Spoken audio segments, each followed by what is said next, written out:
Jagtial MLA Sanjay పై MP Arvind hot comment చేశారు. Iron leg Sastry అంటూ ఎద్దేవా చేశారు. ఆనాడు భోగ శ్రావణిని పార్టీ నుంచి పంపించాడని, ఇప్పుడు జీవన్ రెడ్డి ఇంట్లో మంట పెట్టారని ఆరోపించారు. కాంగ్రెస్ కు పోయినా అంటాడు, పోలే అంటాడని ఆగ్రహం వ్యక్తం చేశారు. జీవన్ రెడ్డిని బీజేపీలోకి ఆహ్వానించాలని అధిష్టానానికి చెప్పినట్లు ఎంపీ అరవింద్ తెలిపారు.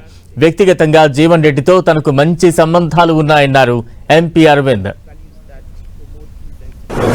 ముందే జగిత్యాల ఎమ్మెల్యే సంజయ్ కుమార్ ఆయన ఐరన్ లెగ్ శాస్త్రి ఏడిపోతే ఆడ భగ్గం అనిపిస్తాడు. ఇంతకుముందేమో శ్రావణి గారు నిలబొట్టిండు. ఇప్పుడు కాంగ్రెస్ లకు పోయిండు, పోలేదంటాడు, పోయిండు. పెద్ద మనిషి జీవన్ రెడ్డి గారిని కూడా ఆయన ఇట్లా మంట పెట్టి ఆయన్ని పార్టీలోకి నిలబొట్టినట్టు చేసాడు. అది జరుగుతుంది. కేటీఆర్ కి వాళ్ళకి ఒకటి దిక్కులేడు. ఈ పార్లమెంట్ లో నాయకులు మిగులుతలేరు, వచ్చి కడవ కప్పుకుంటున్నారు. మనిషి జీవన్ రెడ్డి వచ్చి చాలా పెద్ద విషయం వాళ్ళ పార్టీ. జీవన్ రెడ్డి గారి విషయంలో పార్టీలో చర్చించిన పెద్దలతోటి జీవన్ రెడ్డి గారికి నుంచి రెస్పాన్స్ రాలేదేమో.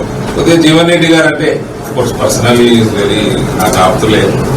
కొద్దిగా ఐడియాలజికల్ గా కొద్దిగా అదర్ సైడ్ ఉంటుంది ఆయన ఫస్ట్ నుంచి నాకు ఉన్న అవగాహన బట్టి.